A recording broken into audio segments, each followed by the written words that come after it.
Capítulo 51, que trata de lo que contó el cabrero a todos los que llevaban al valiente Don Quijote.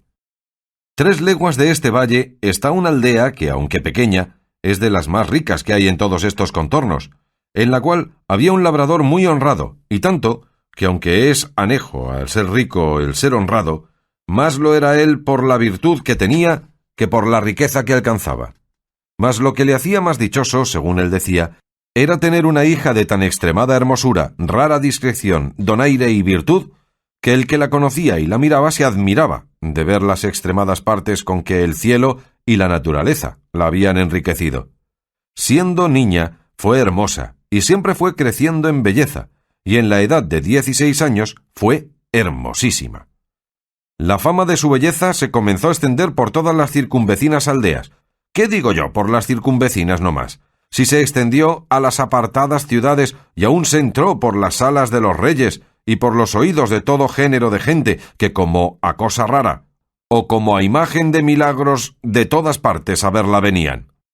Guardábala su padre y guardábase ella, que no hay candados, guardas ni cerraduras que mejor guarden a una doncella que las del recato propio.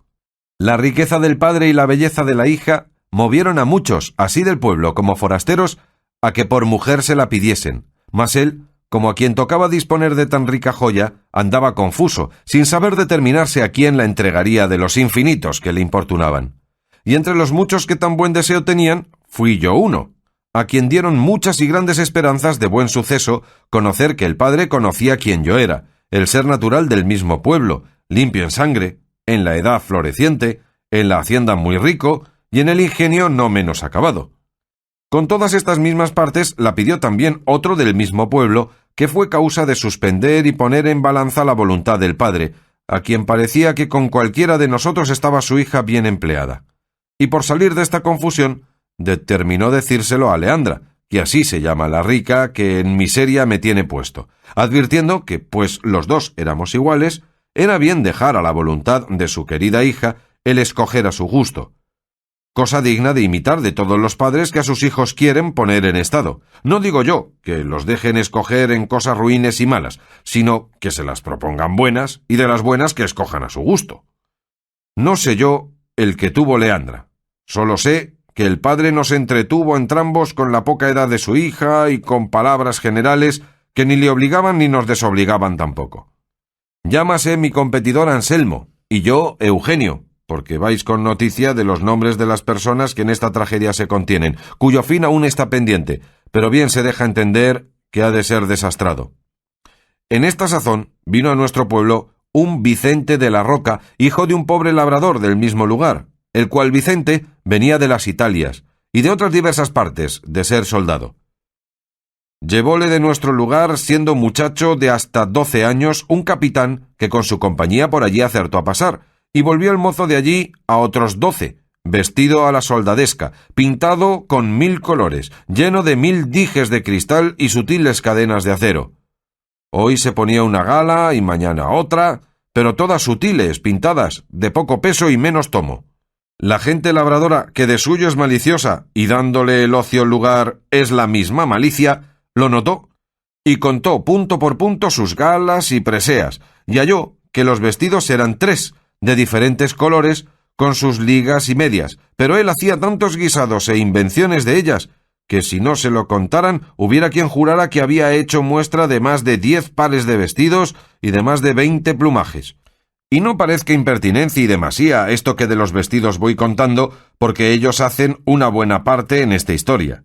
Sentábase en un poyo que debajo de un gran álamo está en nuestra plaza, y allí nos tenía a todos la boca abierta, pendientes de las hazañas que nos iba contando. No había tierra en todo el orbe que no hubiese visto, ni batalla donde no se hubiese hallado. Había muerto más moros que tiene Marruecos y Túnez, y entrado en más singulares desafíos, según él decía, que Gante y Luna, Diego García de Paredes y otros 1000 que nombraba, y de todos había salido con victoria, sin que le hubiesen derramado una sola gota de sangre. Por otra parte, mostraba señales de heridas que, aunque no se divisaban, nos hacía entender que eran arcabuzazos dados en diferentes reencuentros y facciones. Finalmente, con una no vista arrogancia, llamaba de vos a sus iguales y a los mismos que le conocían, y decía que su padre era su brazo, su linaje sus obras, y que debajo de ser soldado al mismo rey no debía nada. Añadiósele a estas arrogancias ser un poco músico y tocar una guitarra a lo rasgado, de manera que decían algunos que la hacía hablar. Pero no pararon aquí sus gracias, que también la tenía de poeta, y así, de cada ñiñería que pasaba en el pueblo, componía un romance de legua y media de escritura. Este soldado, pues, que aquí he pintado, este Vicente de la Roca, este bravo, este galán, este músico, este poeta, fue visto y mirado muchas veces de Leandra desde una ventana de su casa que tenía la vista a la plaza. Enamoróla el oropel de sus vistosos trajes, encantáronla sus romances, que de cada uno que componía daba 20 traslados. Llegaron a sus oídos las hazañas que él de sí mismo había referido. Y finalmente, que así el diablo lo debía de tener ordenado, ella se vino a enamorar de él antes que en él naciese presunción de solicitalla. Y como en los casos de amor no hay ninguno que con más facilidad se cumpla que aquel que tiene de su parte el deseo de la dama, con facilidad se concertaron Leandra y Vicente, y primero que alguno de sus muchos pretendientes cayesen en la cuenta de su deseo, ya ella le tenía cumplido, habiendo dejado la casa de su querido llamado padre, que madre no la tiene, y ausentándose de la aldea con el soldado, que salió con más triunfo de esta empresa que de todas las muchas que él se aplicaba. Admiró el suceso a toda la aldea, y aun a todos los que de él noticia tuvieron. Yo quedé suspenso, Anselmo atónito, el padre triste, sus parientes afrentados, solícita la justicia, los cuadrilleros listos. Tomáronse los caminos, escudriñáronse los bosques y cuanto había, y al cabo de 3 días, hallaron a la antojadiza Leandra en una cueva de un monte, desnuda en camisa, sin muchos dineros y preciosísimas joyas que de su casa había sacado. Volviéronla a la presencia del lastimado padre, preguntáronle su desgracia, confesó sin apremio que Vicente de la Roca la había engañado y debajo de su palabra de ser su esposo, la persuadió que dejase la casa de su padre, que él la llevaría a la más rica y más viciosa ciudad que había en todo el universo mundo, que era Nápoles, y que ella, mal advertida y peor engañada, le había creído, y robando a su padre, se le entregó la misma noche que había faltado, y que él la llevó a un áspero monte y la encerró en aquella cueva donde la habían hallado. Contó también cómo el soldado, sin quitalle su honor, le robó cuanto tenía y la dejó en aquella cueva, y se fue, suceso que de nuevo puso en admiración a todos. Duro se nos hizo de creer la continencia del mozo, pero ella lo afirmó con tantas veras que fueron parte para que el desconsolado padre se consolase, no haciendo cuenta de las riquezas que le llevaban, pues le habían dejado a su hija, con la joya que si una vez se pierde, no deja esperanza de que jamás se cobre. El mismo día que pareció Leandra, la desapareció su padre de nuestros ojos y la llevó a encerrar a un monasterio de una villa que está aquí cerca, esperando que el tiempo gaste alguna parte de la mala opinión que en su hija se puso. Los pocos años de Leandra sirvieron de disculpa de su culpa, a lo menos con aquellos que no les iba algún interés en que ella fuese mala o buena, pero los que conocían su discreción y mucho entendimiento no atribuyeron a ignorancia su pecado, sino a su desenvoltura y a la natural inclinación de las mujeres que por la mayor parte suelen ser desatinada y mal compuesta. Encerrada Leandra, quedaron los ojos de Anselmo ciegos, a lo menos sin tener cosa que mirar que contento le diese, los míos en tinieblas, sin luz que a ninguna cosa de gusto les encaminase. Con la ausencia de Leandra, crecía nuestra tristeza, apocábase nuestra paciencia, maldecíamos las galas del soldado y abominábamos del poco recato del padre de Leandra.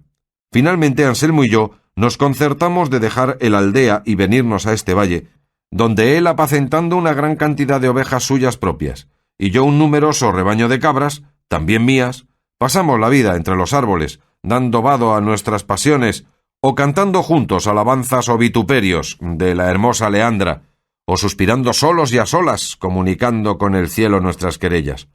A imitación nuestra, otros muchos de los pretendientes de Leandra se han venido a estos ásperos montes usando el mismo ejercicio nuestro, y son tantos que parece que este sitio se ha convertido en la pastoral Arcadia, según está colmo de pastores y de apriscos, y no hay parte en él donde no se oiga el nombre de la hermosa Leandra.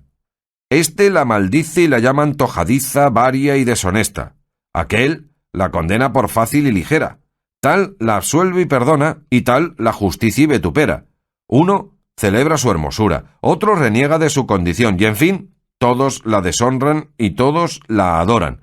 Y de todos se extiende a tanto la locura que hay quien se queje de desdén sin haberla jamás hablado,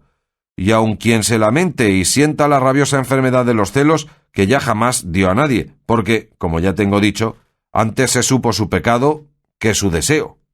No hay hueco de peña, ni margen de arroyo, ni sombra de árbol que no esté ocupada de algún pastor que sus desventuras a los aires cuente. El eco repite el nombre de Leandra donde quiera que pueda formarse. Leandra, resuenan los montes, Leandra, murmuran los arroyos, y Leandra nos tiene a todos suspensos y encantados, esperando sin esperanza y temiendo sin saber de qué tememos.